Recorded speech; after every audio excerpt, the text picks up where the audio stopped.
18절에 보니까 다 같이 한 번 더 읽을까요? 이와 같이 너희도 기뻐하고 나와 함께 기뻐하라. 아멘. 17절과 18절 다 보면 기쁨, 기뻐하라 몇 번이나 강조하고 있습니다. 그렇기 때문에 이 빌립보서는 기쁨의 서신입니다. 오늘 기쁨의 향방, 우리의 기쁨의 원천은 어디에 있는가? 이것을 잠시 생각하면 좋겠습니다. 일단 우리가 가장 중요한 한 구절을 꼽는다 그러면 우리의 행실, 우리의 실천의 가장 중심인 12절 말씀이지요. 우리 다 같이 읽습니다. 그러므로 나의 사랑하는 자들아 너희가 나 있을 때뿐 아니라 더욱 지금 나 없을 때에도 항상 복종하여 두렵고 떨림으로 너희 구원을 이루라. 아멘. 자, 여기 보니까 항상 복종하여 두렵고 떨림으로 너희 구원을 이루라 그랬습니다. 항상 복종해라 이런 의미. 왜 복종을 해야 하는가? 이것은요 사실 우리가 윤리 도덕으로 행함으로 이렇게 나아가라 이런 뜻이 아니에요. 가장 먼저 네가 누구인지 너의 신분과 너의 존재를 먼저 기억해라 이런 의미에서 이 명령 또한 있는 것입니다. 자, 그렇다면 5절부터 11절까지 어떤 내용이 있겠습니까? 예수 그리스도께서 우리를 위하여서 행하신 일. 자, 그 일이 무엇입니까? 5절 봐보십시오. 거기 보니까 너희 안에 이 마음 품으라. 그리스도 예수의 마음이니. 그래서 이 5절과 12절은 같이 함께 하는 거예요. 함께 가는 겁니다. 5절을 이해하면 당연히 12절이 되는 것이고 그리고 밑에 내용들도 다 이해할 수 있는데 자, 이때 마음을 품으라. 마음은 무엇입니까? 태도를 얘기하는 거예요. 결단, 그것을 의미하는 것입니다. 그래서 5절에 예수님의 마음, 6절에 보게 되면 그 마음에 대해서 이제 설명을 해주고 있습니다. 그는 근본 하나님의 본체시나 그래서 여기에서 삼위일체가 나오는 겁니다. 예수 그리스도께서는 하나님과 다름이 없어요. 네. 절대로 우열이 있는 그런 하나님의 모습이 아니라는 것입니다. 성삼위 하나님은 본질이 같으셔요. 그래서 여기에도 그렇게 본체시나 하나님과 동등됨을 취할 것으로 여기지 아니하시고 7절 다 같이 읽습니다. 오히려 자기를 비워 종의 형체를 가지사 사람들 같이 되셨고 아멘. 여기를 보게 되면 이제 종의 형체를 가지셨다. 자기를 비우셨다. 그래서 그 유명한 케노시스라는 그 그리스도의 자기를 비움에 대한 내용이 나오는 겁니다. 우리 가까운 천안에 가면 그 케노시스 수도원이 있어요.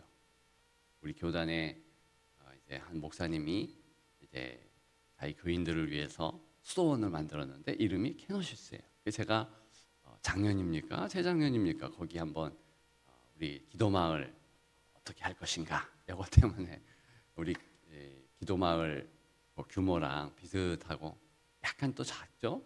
그래서 투숙을 해보았습니다. 어쨌든 중요한 것은 케노시스. 그게 무엇인가?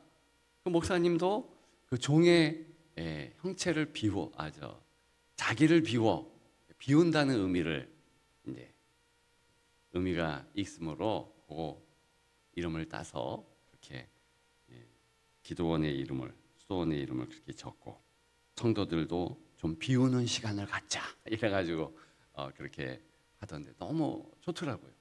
우리 기도마을도 그런 의미로 좀 사용 더욱 되었으면 좋겠다. 교제의 장소, 친목의 장소이기도 하지만 또 나를 비우는 장소. 왜 예수님의 이 모습이 참 중요합니까?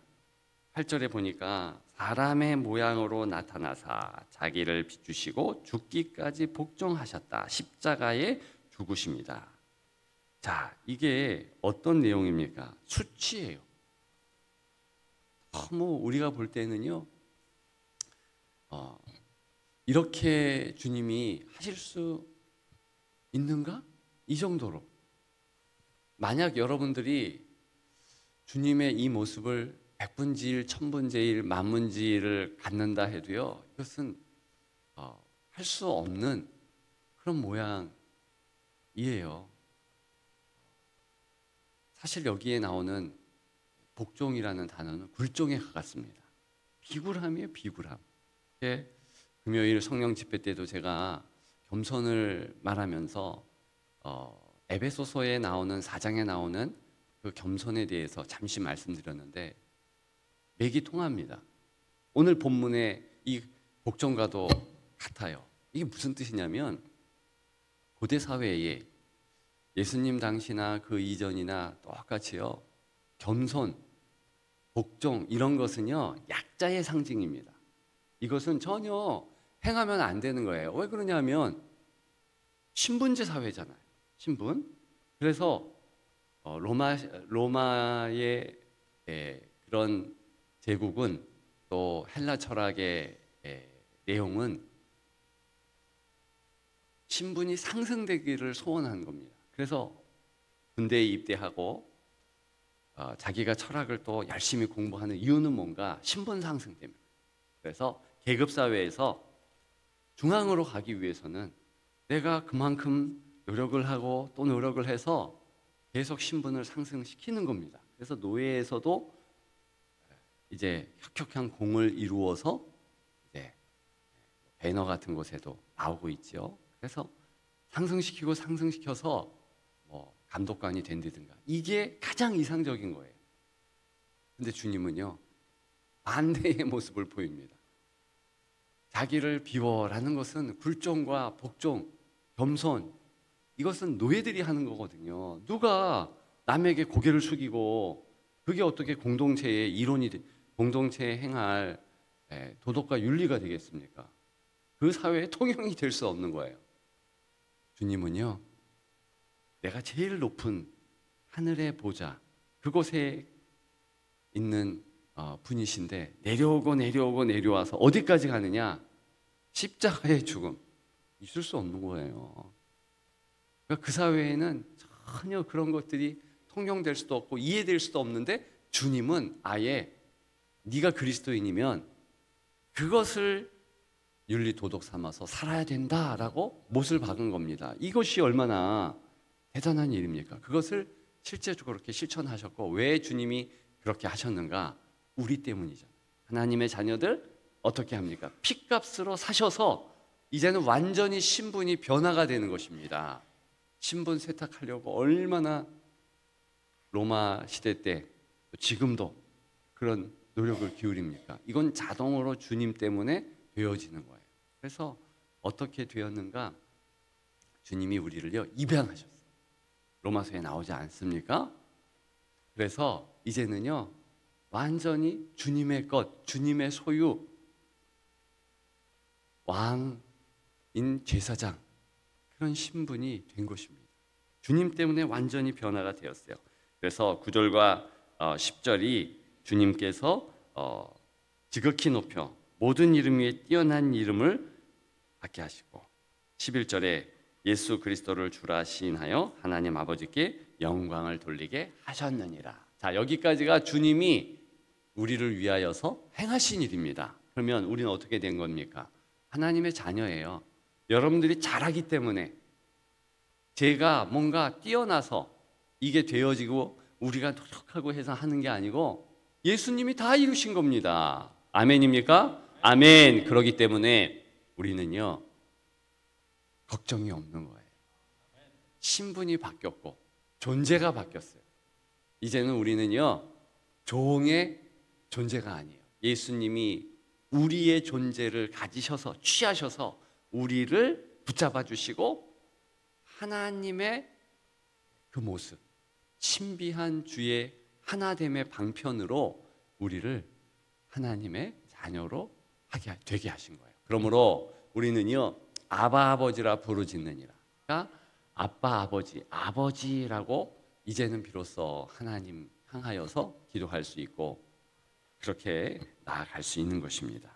그러므로 이게 바로 12절의 중요한 포인트예요. 그러므로 그렇기 때문에 너는 항상 복종하여 예수님의 그 모습 따라서 너의 존재가 변했으니 이제는 어떻게 하라는 거예요? 두렵고 떨림으로. 이때 두렵고 떨림이라는 마음은요, 경외함으로. 아까 우리가 찬양할 때 하나님을 경배한다 그런 표현 있잖아요. 존중하면서 경외감으로 감사함으로 한다는.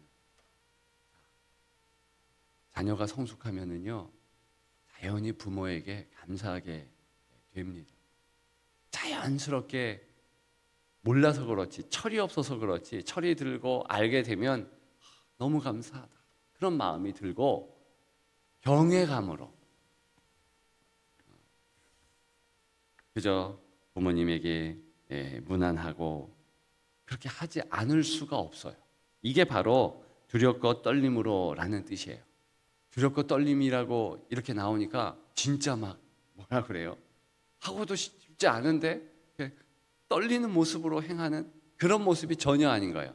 앞에 그렇게 주님이 우리 존재를 완전히 변하게 하셨기 때문에 이게 가능하시고 너희 구원을 이루라 그랬습니다. 너희 구원을 이루라. 이 구원은요, 주님이 다 하신 거예요.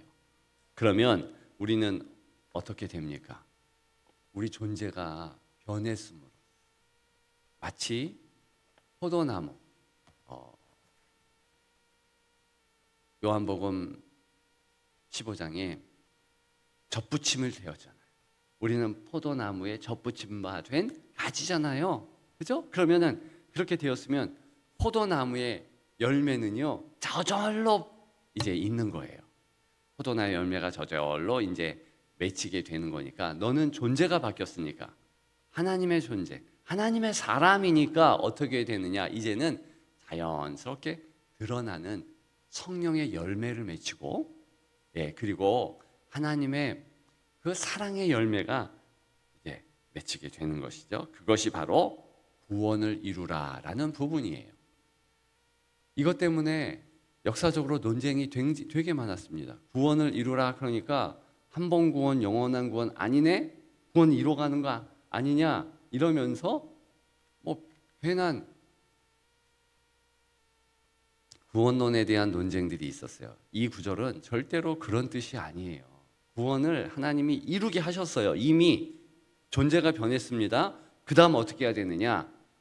우리가 그 존재가 변했으므로 자연스럽게 열매를 맺히는 드러난 삶도 중요한 거예요. 이게 자동으로 가는 겁니다. 여러분, 기쁨이 내가 기뻐해야지 이래서 기쁨이 됩니까? 그게 아니에요. 오, 이 기쁨 주님 주신 것. 이게 왜 기뻐요? 내가 존재가 바뀐 거예요. 신분이 바뀐 거예요. 하나님의 사랑이 얼마나 좋은지 에스더가요, 그걸 깨달은 겁니다. 내 존재가 누구냐? 돌아보니까 내가 왕후가 되고 내가 사랑을 받고 뭐 이런 것이 내가 뭐를 쥐어짜서 하는 게 아니라, 봐보세요. 2장 4절에 헤겔이라는 이 궁중에 이 대신이 다른 많은 처자들이 있는데 에스더에게 유독 은혜를 베풀어요. 왜 그래요? 하나님이 그렇게 하셨다는 거예요. 9절도 나오고 17절도 나오고 모든 사람들, 보는 사람마다 귀하다, 사랑을 받는 존재로 바꿔가게 하는 것이, 하나님이 그 존재 에스더를 사랑하셨잖아요. 그것을 사상에서 깨달은 거예요. 한 번 더 깨달으니까 죽으면 죽으리다, 나는 잃어버리면 잃어버립니다. 왜? 존재가 변한 것을 알게 된 겁니다. 그러니까 그것을 깨달으면서 하나님 앞에 다 맡기는 거예요. 전 존재를 맡기니 응답값이 뭐라고 그랬습니까? 당연히 기쁨이죠. 당연히 결단할 수 있는 거죠. 똑같은 맥락에서 내가 신분이 바뀌었습니다. 존재가 바뀌었습니다. 그래서 감사할 수 있는 거예요. 14절에 보니까 모든 일을 원망과 시비가 없이 하라. 이때 원망은요, 뭉치렁대면서 투덜투덜 되는 거예요. 일을 하면서. 저 그런 분들 많이 봤습니다. 안 그런 분들은 더 많아요. 꼭 일을 하는 데 있어서 일을 하면서, 안 하는 게 아니에요. 하는데 꼭 그런 분들이 없지 않아요. 어제 조영갑 집사님 왔는데요. 그분과 저의 이 관계가 30년 이상이 되었잖아요. 조영갑 이 집사님이요, 이제 20대 초반, 얼마나 힘들었는지 몰라요. 또 저도요, 엄청 힘들었어요. 저는요, 당시에 폐병 걸리고, 제가 뭐 유년부 주일학교 총무, 그리고 지휘도 했습니다. 지휘. 왜? 교회가 조그마니까 지휘자로 하고, 그러니까 교회에 당회 빼놓고는 다 한 것 같아요. 다 하다 보니까 진짜 제가 쓰러졌어요. 폐병에 걸려가지고 이게 각혈을 하니까요, 너무 힘들더라고요. 약을 한 주먹씩 먹었습니다. 근데 제가요, 아픈데도 원망이 없더라고요. 왜 하나님 이렇게 주님 앞에 헌신하는데 나는 왜 이렇게 아파요? 안 그렇더라고요. 너무 좋은 거예요. 누워도 좋아. 괜찮아요. 그게 하나님이 주신 기쁨 같았어요. 조영가 그 집사도요, 그렇게 힘들고 어려운데 맨날 다리 밑에서 노래 연습. 그 교회에서요, 그 개척교회에서요, 그 집사가 이태리 유학 가도록 한 겁니다. 저는요, 그 모습을 지금 보면서 진짜 사람 세워야 되겠구나. 저도요, 그 교회에서요, 한 달에 5만 원씩 지원해 줬어요. 5만 원이면 개척교회에서 굉장히 큰 겁니다. 물론 지휘자 사례로 5만 원 득다 이렇게도 얘기할 수 있어요. 근데 무슨 대학도 못 들어가고, 그리고 지휘 뭐를 한 것도 아니고, 근데 저를 그렇게 도와줬고요. 얼마나 마음을 다해서 그렇게 했는지. 그러니까 저는 그 교회를 잊을 수가 없어요. 잊을 수가 없어요. 교단도 다르고 뭐 다 다르지만 제가 그 빚진 마음이 있기 때문에 자녀 세대에 관심을 안 둘 수 없는 거예요. 만약에 그 교회에서 저를 그렇게 하지 않았다면 지금의 제가 있지 않고요, 저는요 아마 깡패가 됐을 거예요. 뒷골목을 전전했을 겁니다. 안 그랬을까요? 아버지에게 쫓겨나고 그 상처. 조영갑 이 친구도 마찬가지예요. 권투했잖아요. 저도요 다 권투하라고 그랬어요. 씨름 선수였으니까. 근데 진짜 하나님의 은혜를 알게 하니까 완전 변화가 됩니다. 여러분, 우리가 뭘 남기겠습니까? 자녀 세대, 아니 그거 못하겠습니까? 저는 기업들에서도 그렇게 했으면 좋겠고, 개인적으로도요 그렇게 좀 자녀 세대 살렸으면 좋겠어요. 그러면 10년이 달라집니다. 이 민족이요. 조용갑 집사가 산부 때는 얘기하더구만. 로마 한인교회를 살렸어요. 빚더미 때문에 넘어가는 그런 교회를요. 그러니까 하나님이 KBS 뉴스에도 나오게 한 거예요. 그 친구를 위대하게 올려주시잖아요. 하나님의 은혜를 받고 자기 존재가 변했다는 것을 알면은요, 어떤 형편의 인생도요 다 바꿔요. 그렇기 때문에 우리가 내 존재가 바뀌었고 원망과 시비가 없고, 그리고 하나님의 빛의 자들로 자녀로 나아가게 한다. 그래서 기뻐하고 나와 함께 기뻐하라, 이것을 깨닫는 것입니다. 그런 여러분들 되시기를 주님의 이름으로 축복합니다.